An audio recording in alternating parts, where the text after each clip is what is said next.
to the video. Before we begin, if not already, please take a moment to subscribe. It helps out the channel a lot. And click the bell icon to receive notifications when I upload. Comment your little heart out. And most of all, please enjoy. Now back to the video. When you think of vampires, you're probably thinking about Christopher Lee, Bela Lugosi, or these guys. Often romanticized, vampires are usually our first exposure to sex appeal. Dark powers? Nice. Immortality? Nice. Get to sleep all day? Nice. Who needs sunlight and garlic bread? This is From Dusk Till Dawn.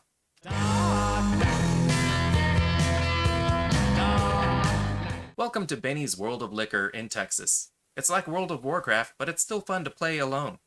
A Texas Ranger, holy shit, that's Michael Parks. A Texas Ranger and a store clerk, played by John Hawkes, start tarantinoing. That is, having a nondescript conversation to establish mood, characters, and setting. It just gives you a feeling of normalcy and relatability. When you gonna learn that microwave food will kill you faster than a bullet? Pull me out a bottle of that Jack, will you? Oh, that's much healthier. I guess you heard about that bank robbery. He killed some people, didn't he? It's not directed by Tarantino, but he did write the screenplay, so his stamp is all over it. I got drained my lizard. Tarantinoing is also a great way to lull the audience into a false sense of security. Those bank robbers they were just talking about are already here. Meet the Gecko brothers, George Batnipples Clooney as Seth, and Quentin Gourmet Coffee Tarantino as Richie. Ask me to get rid of him, I'm doing my best. Everybody be cool. Just let the cop go, everybody's happy. Turns out nobody's happy. What the fuck is that about? You signal the Ranger. Richie is a bit of a hothead, unstable lunatic, typical GTA Online player. While they argue, the clerk pulls a gun and things escalate. He shot me in the fucking hand! I just don't want to make a stigmata joke. We just don't have time for this. Okay, that was cool. Robert Rodriguez just has a knack for adding cool to what would be a standard gunfight.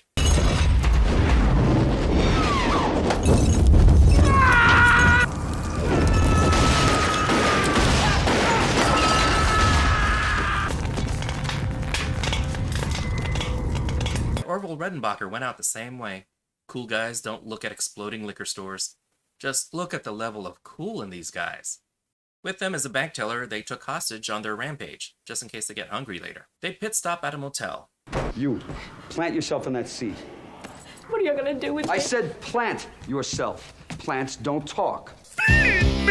Some plants talk. They're on their way to Mexico, where they're meeting up with the local criminals to secure a safe sanctuary. Pretty sure Mexico has an extradition treaty with the US, but why make it easy for anyone? Ever try and fucking run on us? Because I got 6 little friends, and they can all run faster than you can.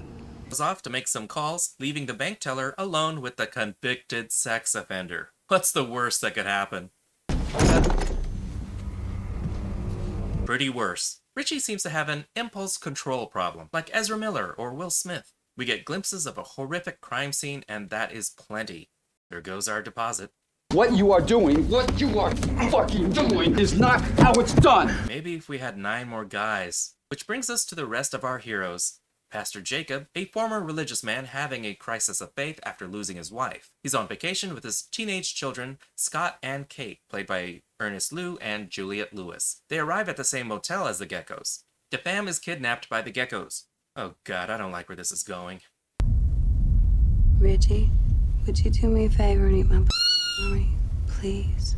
It's Quentin Tarantino. I'm pretty sure she means feet. I've been on worse road trips. Where are you taking us? Mexico. What's in Mexico? Mexicans. It's not wrong. Remember that feet thing I mentioned? It wasn't a joke. He's got a thing for feet. Look it up. The Geckos want to use the RV as a Trojan horse into Mexico, but first they actually have to cross the border. Son is headstrong, thinks he can take out the 2 armed badasses, but luckily cooler heads prevail. How many with you? Dave's not here! It's open. You're not Dave! How do you knock on a curtain? They make it to lovely sepia-toned Mexico. You know, Mexico really isn't this color, but Hollywood thinks it's weird without the color correction. We are officially Mexicans. I'm sure that takes paperwork. After these messages. We'll be right back.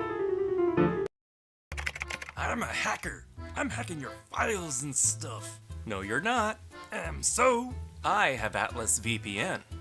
it won't keep me from stealing your identity and leasing a Tesla. Not with my credit rating. And not with Atlas VPN, which uses military-grade encryption to keep me anonymous and keeps hackers like you away from my personal information. The government is spying on you. No, they're not. Not with Atlas VPN. What about the ghosts from Pulse? Keeps them out too. Now I'll have to go back to stripping. We've all been stuck at home lately. A lot. So the internet is vital for entertainment, banking, and shopping. If you can't get to the theater, you can still stream from many platforms online. Netflix, Amazon Prime, Hulu. Securely stream your favorite movies in 4K. We keep getting blocked. We're over Canada right now. Don't make us destroy your planet. We just want to watch Big Mouth. If you can't access content in your region, Atlas VPN offers a wide selection of server locations worldwide, granting access to region-blocked content. Show us immediately. Link in the description. Some green guy is trying to steal my identity. Not with your credit reading. It's time to switch to Atlas VPN. They come to their meeting place, a classy little bar where the Geckos and family are supposed to part ways once they get their passage. Welcome to the... Can I say this without getting demonetized? The... breast rotator. On TV, they changed it to Titty Twister, which makes it sound much worse. Does Border Patrol not pay enough? This monologue is legendary. I'm gonna have to censor it. And let's just say they're not an animal rescue. Their variety is impressive. We got white, black, Spanish, we got hot, cold, we got wet, we got... You know what they don't have? Daddy's not here. So if everybody just keeps playing it cool, and I'm talking to you too, Richie. How's that for playing it cool? The Breast Rotator is a bar/strip club, open from dusk till dawn. So that's where the title comes from. Booze, violence, and nudity. You know, a great place for minors. Danny Trejo, the legend himself. This place is more exclusive than I thought. It's a private bar. You're not welcome. This bar is for bikers and truckers only. And absolutely no droids. But again, cooler heads prevail as the pastor sweet-talks the bouncer. See a big recreational vehicle. You need a Class 2 driver's license. This bar is for truck drivers. I am a truck driver. These are my friends. The wolf for the win! Puberty is about to hit hard, and speaking of hard, the patrons are a colorful bunch. Tom Savini, yes, the special effects wizard, as Sex Machine. If he wants your drink, he's getting your drink. This is also how he'll get your Fruity Pebbles. Careful, he not lacking. That's good symbolism. The Hammer, Fred Williamson, is Frost, cigar aficionado. Everybody! It's time for the headliner. Selma Hayek as Santanico Pandemonium. Is that a name and a half or what? When did they turn on Telemundo? It was at that moment a boy became a man. Richie is... The feet again, Richie? Wait, is this where Tarantino's feet thing started? The show's over and Cheech is finally awake. See what staying cool gets you? Well, at least there was already a hole there. Bleeding in a joint like this would be normal but frowned upon. But here, it's vastly appreciated. Huh, that usually doesn't happen till closing time. Richie is bitten by a vampire. Forgot there were vampires in this, huh? Yes, vampires. Plural. Shit, Machete's a vampire. Just surrender now. Sorry, you're just so pretty. It turns into a bloodbath when the vampire half starts feeding on the human half. How do you keep a corpse in tune? That's it. Next time we're going to Porky's. The Hammer nails it. Sex Machine is pretty good at throwing it around too. You'll be my slave. Welcome to slavery. No thanks. I already had a wife. Maybe you were the problem. The Hammer ain't done pounding. Just whatever you do, don't take a bite out of it. We've seen that movie. Don't stop licking. He's still ticking. You know you hit my hand, right? Yeah, not sorry.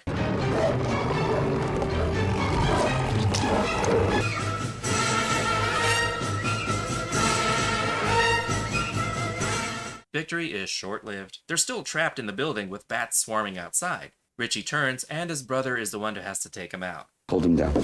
This is for Uma Thurman! While cleaning up, Sex Machine is bitten. So, is he the type to tell everyone or keep it a secret? Kids, he's keeping it a secret. Our best weapon is this man. A faithless man of the cloth isn't much use against the forces of darkness. His faith isn't what it used to be. And that's for Batman and Robin! I guess it's not like once a Marine, always a Marine. We need you. Come on, Mel Gibson got his faith back. You can too. How'd you like to spend 24 hours of it lying in some muddy ditch with nothing but the rotten corpses of your friends to keep you company? Yes, yes, we've all been to Woodstock. And then I killed all the younglings. After a thrilling bedtime story, Sex Machine drops the hammer. Not the wolf, you bastards! the Hammer gets one last kill, but things just kind of get worse from there.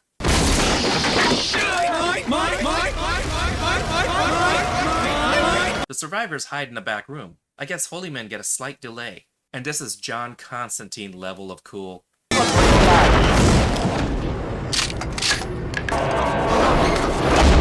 Now you have two choices.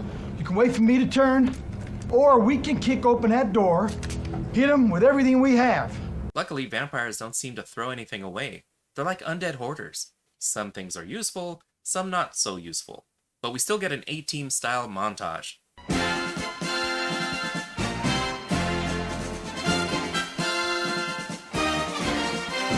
Kate gets a crossbow. Scott gets a super soaker filled with holy water. Jacob gets a shotgun bat cross combo, and Seth gets... brave enough? This is how George got them all. Look it up. Jacob still knows when to pack it in, but will they? When I turn into one of them, I want you three to promise you'll take me down, no different from the rest. I promise. Yeah, I promise. You answered that awfully fast. Can't win with you, can I? All the name vampires are gone, so we're left with the second string. Oh no, wait, there's one. Epic battle, epic battle. I didn't know they do that. Give me a really big slice of pizza. They back off Jacob because they cool now. Dad?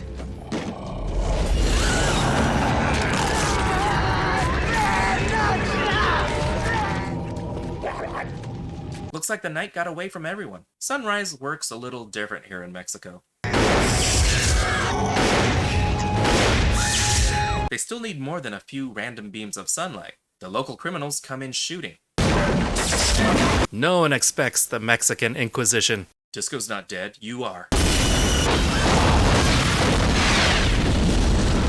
So is this so Cheech could get 3 paychecks? They were vampires. Yelp said nothing about vampires. Actually, Yelp said nothing at all. Big red flag. At least this allows Seth to negotiate a lower rate. 15% instead of 30%. 25. I'm sorry. For her troubles and, you know, getting her family killed, Kate gets a little taste. Need some company? Go home, Kate. But this is no life for a young girl, and Seth sends her home with a bundle of stolen cash and a roomier RV. I actually love this shot. Did you know the Aztecs invented the titty bar? Now you do. That was From Dusk Till Dawn. This movie is itself like a vampire. It starts as a Tarantino-esque hostage thriller, then halfway through it transforms into an ultraviolet horror movie that would make Sam Raimi proud.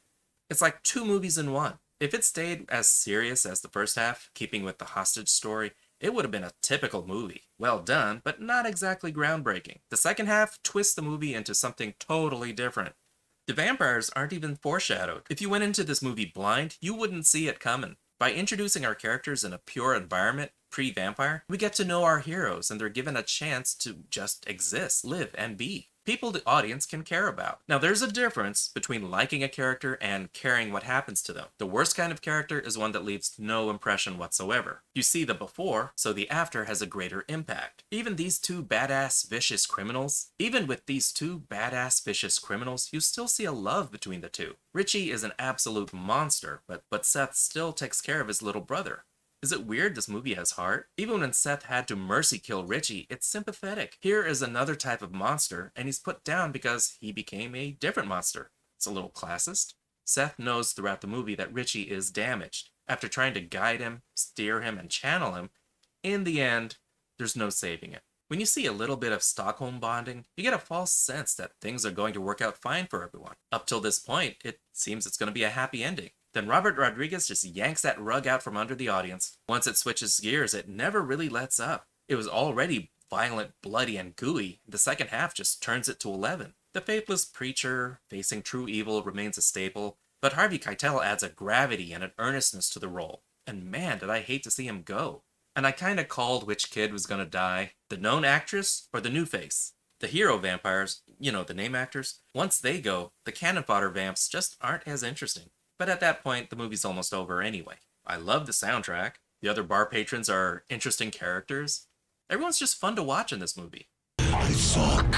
As always, his energetic camera and frenetic action choreography makes every shot engaging and exciting. The action is flashy, but it's still with purpose and style, and best of all, fun.